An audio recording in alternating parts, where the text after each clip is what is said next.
दोस्तों पाकिस्तान की हालत दिन प्रतिदिन जो है बहुत बुरी होती जा रही है। अभी जो करंटली जो वहाँ की एक रिपोर्ट निकल के आई है कि 74% जो पाकिस्तान के लोग हैं ना वो राशन तक नहीं ले पा रहे हैं, अपनी बेसिक नीड्स को वो फुलफिल नहीं कर पा रहे हैं और ऐसी कंडीशन आ गई है कि भूखमरी जैसी स्थिति वहाँ पे हो गई है। समझते हैं कि इसकी जो है ऐसी कंडीशन हुई क्यों। फिलहाल आप समझो कि देश में क्योंकि इन्फ्लेशन इतनी ज़्यादा है तो कॉस्ट ऑफ लिविंग भी बहुत ज़्यादा है, बहुत ज़्यादा जो है महंगाई है हर चीज़ में। बेसिक नीड्स भी आप देखोगे, दूध देख लो, टमाटर देख लो, प्याज देख लो, उसकी भी जो है कॉस्ट इतनी हाई है।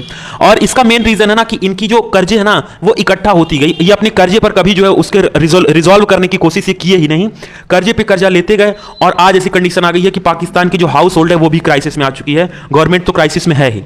अब 74% जो न्यूज़ निकल के आई है कि 74% जो लोग हैं वो अपनी हाउस होल्ड को जो है नहीं पूरा कर पा रहे हैं और वो अपनी मंथली एक्सपेंसेस को भी फुलफिल नहीं कर पा रहे हैं। बहरहाल ये ऐसा नहीं है कि ये आज के साल हुआ है, यानी 2000 या 24-25 की बात है, ऐसा नहीं है। ये पिछले 4-5 सालों से ये चलती आ रही कंडीशन है। उससे पहले भी इनकी बुरी कंडीशन थी, लेकिन पिछले 4-5 सालों से जब से यहाँ पे एक स्टेबल गवर्नमेंट जो है आनी बंद हुई थी उसके बाद से ऐसा सब कुछ होने लगा था। अब सिनेरियो आज ये है ना कि इनकी जो पैसे है, जो इनकी कॉस्ट है ना, वो लगातार 14% के रेट से बढ़ रही है। इन्फ्लेशन 14% के रेट से बढ़ रहा है ना। आप सोचो कि एक कंट्री जिसमें 250 मिलियन लोग रहते हैं और 14% रेट से अगर उनकी जो है इकोनॉमी एक तरीके से कह सकते हो कि ध्वस्त हो रही है, उनके इन्फ्लेशन 14% के रेट से आ रहा है। इंडिया में इन्फ्लेशन देखोगे तो 5 के अंदर है, लेकिन यहाँ पे 14% है। 14% का साफ साफ मतलब है कि वहाँ पे जो लोग हैं ना वो आने वाले टाइम में 4-5 सालों तक भी अगर ऐसी स्थिति रही तो कहीं ना कहीं इस देश को अपनी जमीन बेच के, लिटरली अपनी जमीन बेच के इस देश को जो है अपना खर्चा चलाना पड़ेगा, अपने लोगों का पेट भरना पड़ेगा। ऐसी कंडीशन क्यों आई हम इसको समझते हैं।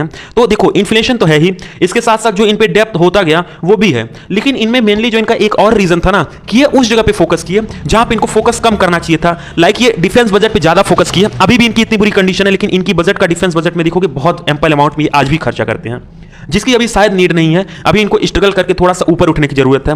बहरहाल इनको IMF ने $7 बिलियन का जो है एड दिया हुआ है, पैकेज दिया हुआ है ताकि ये निकल पाए इस स्थिति से। बहरहाल जो इनकी गवर्नमेंट है, शहबाज शरीफ जो इनके प्राइम मिनिस्टर हैं, उनका कहना है कि हम 3 साल का ऐसा इकोनॉमिक प्लान बना के चल रहे हैं ना जिससे हम कर्जे से उबर जाएंगे। अब बात कितनी सही है वो तो आने वाले 3 साल बाद ही पता चलेगा।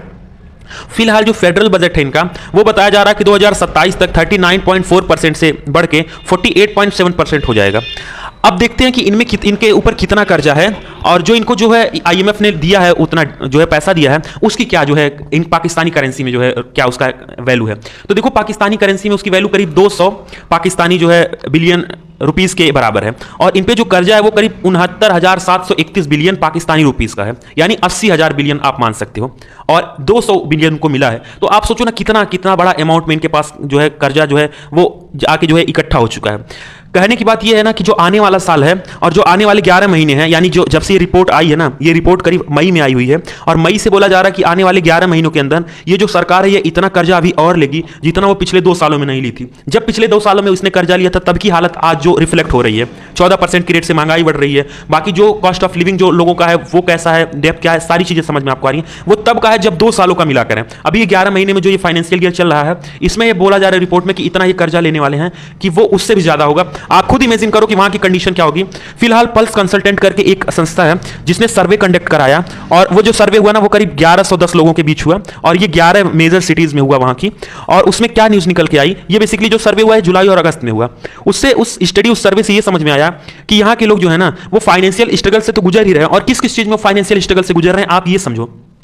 अपनी ये पहली चीज तो एक्सपेंसेस जो हैं, जो अपने खर्चे हैं उसको कट कर रहे हैं, उधार ले रहे हैं ये लोग और इसके साथ साथ ये एक्स्ट्रा टाइम का वर्क कर रहे हैं। नाउ बोरोइंग अगर किसी कंट्री में मेजर पीपल्स करने लगेंगे, यानी उधार ही लेने लगेंगे मेजर लोग, तो वही स्थिति शुरू हो जाएगी ना जो पिछले 200-300 सालों की हम हिस्ट्री में पढ़ते हैं कि कोई जो है बड़ा जो है महाजन था जिससे लोगों ने कर्जा लिया, उसके बाद वो महाजन क्या करता है, उनकी जमीन को धीरे धीरे ट्रैप करने लगता है और उन लोगों का भी अलग अलग तरीके से वो शोषण करने लगता है। तो वो हालत यहाँ पे होने वाली है और ये लोग एक्स्ट्रा वर्क भी कर रहे हैं। उसके बाद भी जो 60% हाउस होल्ड है वो अपनी जो है जो उसकी एसेंशियल एक्सपेंसेस है ना, जो जरूरी चीजें हैं, दाल नमक, इन सब चीजों पे भी वो लोग रिड्यूस करने की कोशिश कर रहे हैं। उनको भी वो चाह रहे हैं कि उसमें भी हम कटौती करें।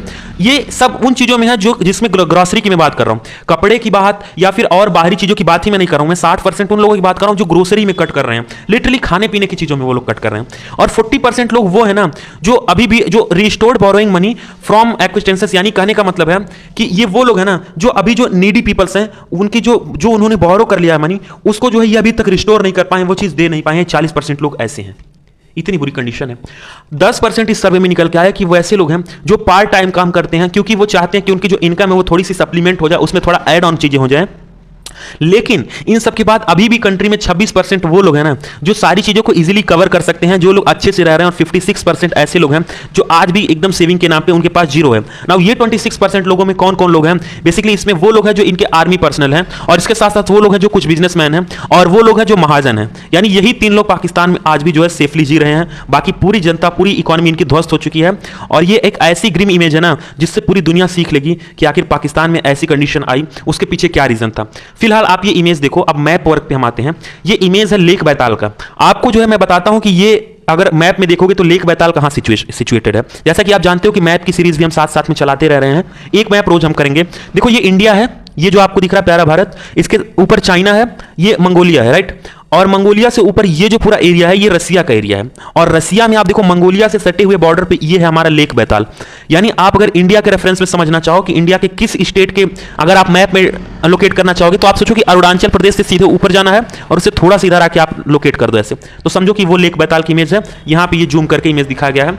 आज के वीडियो के लिए इतना ही, बाकी थैंक यू।